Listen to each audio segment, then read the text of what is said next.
All right, so we are on one of my favorite topics, which is the blog post checklist.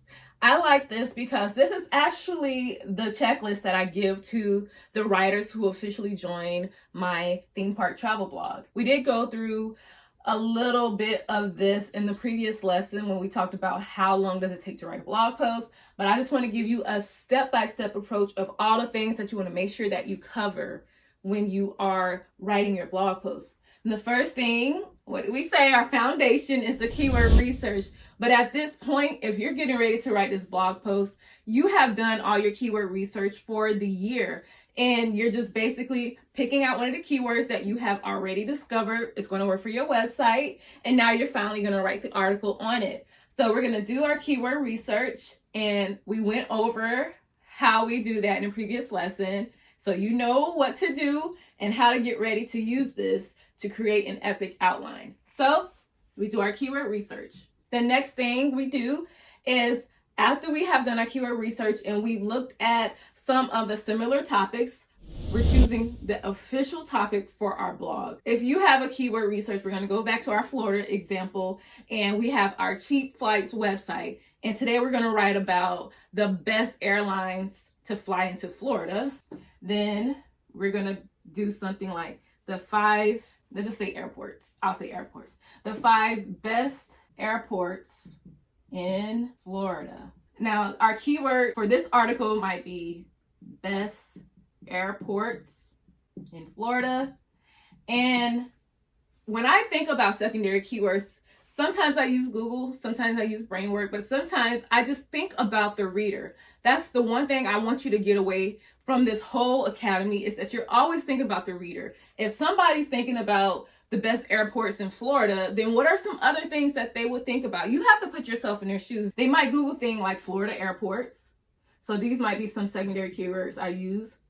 Florida airports. Like, this is the stuff I can just get off the top of my head. Or flying into Florida. Like, what else can you think of off the top of your head? And while you are doing those secondary keywords, you can support your article with them from the ones you just thought about, because you're thinking about your avatar, thinking about the reader of your blog. And then whatever secondary keywords you get from Google, you can also add that to the list. And what I normally do is when I'm getting ready to write and I'm writing my article, I'm getting good into it, I make sure that I use some of these words. So I'll come here and I was like, did I use this word in my article? Okay, I did. All right.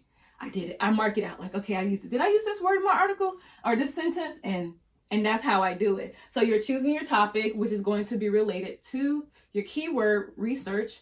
We've chosen our topic. We chose our title. Now we are on to our outline. And we talked about the outline in the previous lesson, where we're going to have our introduction, which is, you guys are getting all the stuff I give to my writers. So I usually give the introduction. I might start with a question like, what are the best airports in Florida? And I might answer that with about a 2 to 3 sentence paragraph.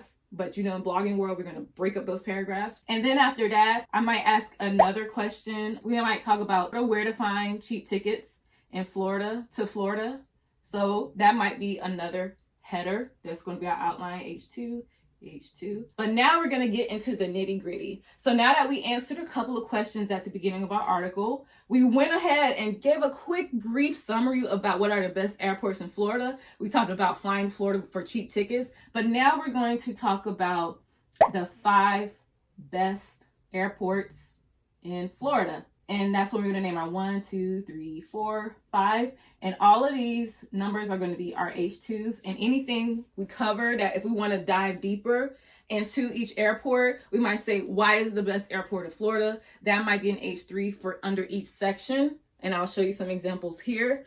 But as you can see, this is pretty much the basic outline. You could just go off for any article, and then you can do your final thoughts at the end. You conclude it. You can have a section where you add tips. You can add tips. I know final thoughts is kind of written crazy. But basically, we have our introduction, which we talk about in our introduction. We should have some kind of story related to why we're talking about a topic.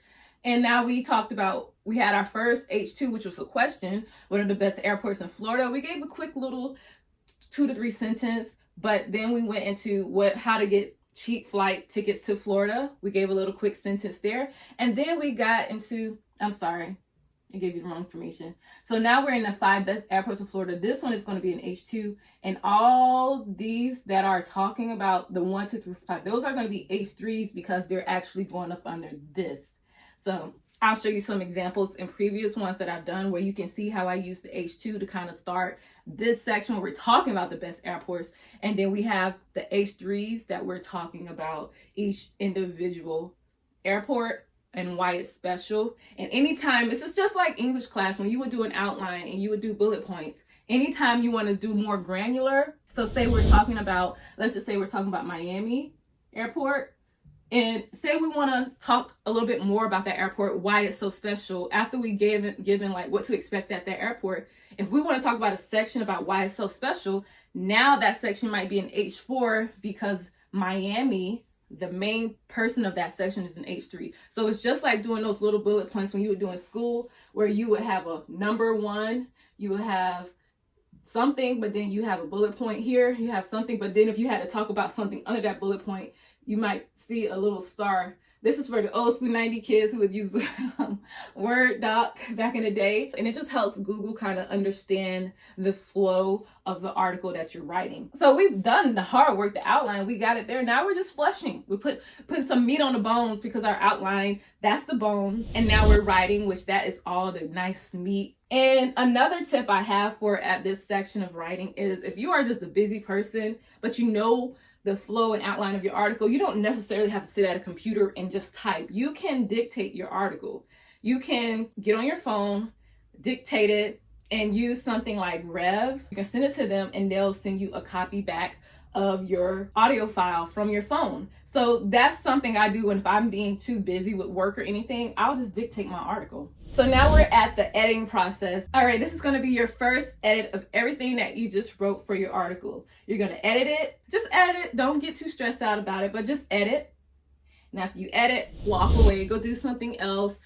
Get a little walk in, go make some coffee, do something. And then after you've had about some time, whatever works for you. For me, I just like to spend like an hour, a couple of hours away from the article. Then I'll come back after I walked away and then I'll edit it because now I have a fresh brain. I wasn't all in the mix. Now I've had some time to go away so that I can see if I've made any mistakes. And if you're at a point where you just don't trust yourself, you can ask fellow bloggers in the community to edit your article, or you can pay somebody on Fiverr to edit the article for you. It's whatever you feel comfortable with. And that edit part is done. So now we have all of this done. Our article is ready to go. We might have it already in WordPress and we have formatted it and everything. But right now we have to add our photos. I think photos are very important for your article, especially if they can really convey the message. If you are a food blogger, travel blogger, someone who's doing a lot of how-to guides, people have to see the photos, especially if you have a garden blog and you're talking about planting something. If I can't see the step of you putting that seed in there, or when the seed got to a certain point where it's maturation, I don't know the terms, but if I can't see those steps or see you watering it, it just doesn't connect. And I'm going to connect better with someone who actually has a blog post that has those photos.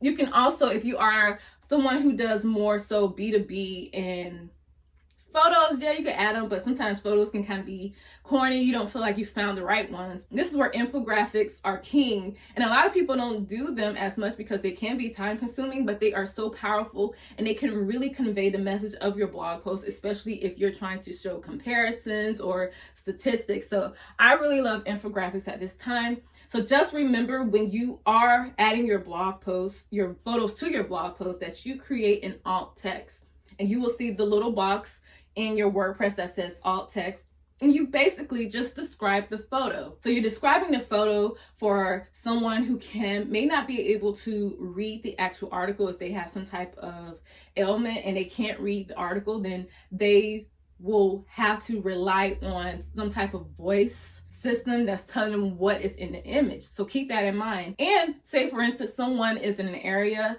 where their internet speed might be low and they cannot pull up your image, a little text will appear that tells them what that alt text says. So they may not be able to see the photo, but you did describe it. So I can give an example. If I show this photo of Cinderella Castle, I would say, this is the Cinderella Castle in a glistening Florida sun at Walt Disney World's Magic Kingdom.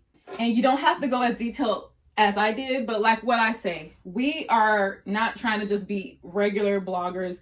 We are really trying to do the best we can with the gifts and talents that we are given. And so when you're describing those photos, it can be hard work. That's why in the previous lessons, I say sometimes my photo process it is a lot, but this is what makes people average and this is what makes people great. When you take that extra step and just think, if somebody didn't load this, you would basically know what that photo was saying. So we have our photos done. Now we are at the linking process. And this is basically, you're going to interlink to your own articles so that all the articles are talking to each other, so that any kind of search engine has more context on what you're writing about. Because all of this stuff we're doing gives the search engines more context on the overall picture of your blog post. So you're doing your interlinking with your website. Always do that. This is very important.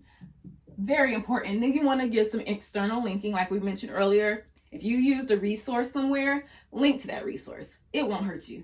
And then if you have any affiliates, affiliate linking, which we're going to do affiliates later in this academy, but you're going to want to make sure you link out to your affiliates. But just always mark that button as sponsored. And you can see that here right now in WordPress, that I have to mark every affiliate link as a sponsored link, which is an FTC protocol.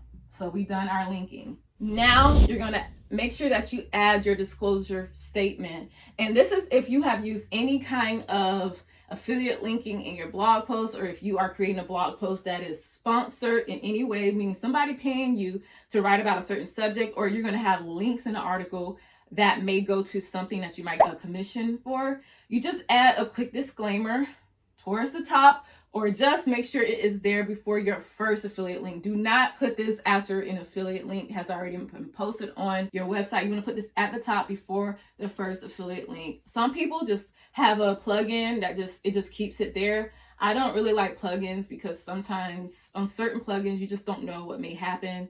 They may shut down and then all your disclosure statements are gone. So I just created a reusable block in WordPress, and this is just basically a reusable block. And I put it there at the top right before I get into the meat of my post. So it always comes after the introduction, because I don't put links in my introduction, because I don't want any links in my introduction. Because if somebody's just getting to my blog post, I don't want them to bounce right away to another blog post. Even if this is my own, I want them to get to the blog post, because if they're bouncing right when they see the introduction, that might say something to Google that's might not be a good article for them. So I always put this right after the introduction of my article. Now we have our CTAs. We're going to go through our article and place our CTAs. It might be to an email landing page where somebody can sign up for something free from you. You might have CTAs throughout your article for products that you're selling or affiliate products that you are recommending, or you may have CTAs throughout your article or at the end of the article where you are linking to another article. One of the most successful ways to link to another article at the end is to pose a question. So if somebody is looking for the best airports in Florida, when you're leaving the article, when you're closing out the article with your last sentence, you might say something. If you enjoyed this article on the 5 best airports in Florida, then you'll love this one where I give you the 5 best places to get the cheapest flights to Florida. That would make sense leaving this article. If I'm looking for the best airports, then somebody tell me where to get some cheap flights, I'm going to click on that CTA. So that's how you can do that at the end. Now we're going to have our metadata, and that's when you are choosing the category, the tags, and the meta description for your blog post. And we went through the meta description heavily in the last lesson, so definitely go check that out. And the tags and category, all this does is just give more context to the type of article that you're writing. Now we're going to review the permalink, and the permalink is anything that you see. So if you see something like www.handytaxguy.com, the permalink, this is part of the permalink But this last part right here, so let's just say we're doing best airports in Florida. So your permalink will be best airports in Florida. So what I like to do, and this is something that a lot of people who don't really, they're not paying attention sometimes because I have writers, so I have to really get on them about this, is that you want your permalink to reflect your keyword. So WordPress is going to automatically say 5 best airports in Florida. I don't want 5 in my permalink because I might change the number one day. I don't want a year in my permalink because I'm probably going to update that blog post, and I don't want someone to see that permalink and it's from 2016 because I have a lot of those on my other website, which I didn't know. So I always try to make my permalink the keyword that I'm focusing on. So you'll see handy task guide, and then you'll see best airports in Florida, because that's what somebody's actually looking at, and it helps your searchability on Google. And now we're going to do our final review. Now this part, you might be so over this blog post, but you got to do it. You have to have a final review of your blog post. What I like to do is I just like to read my blog post out loud, line by line. And I read it out loud, line by line. It's tedious, especially if it's a larger article, but when I read it out loud, I can catch things, and I try to really go slow so that I'm not speeding through it. And then after that, I just give one final look, make sure it looks good. It looks good on mobile, because that's where a lot of people are going to read your blog. And then after I do that, I publish and market. And you see this word market? Market your article.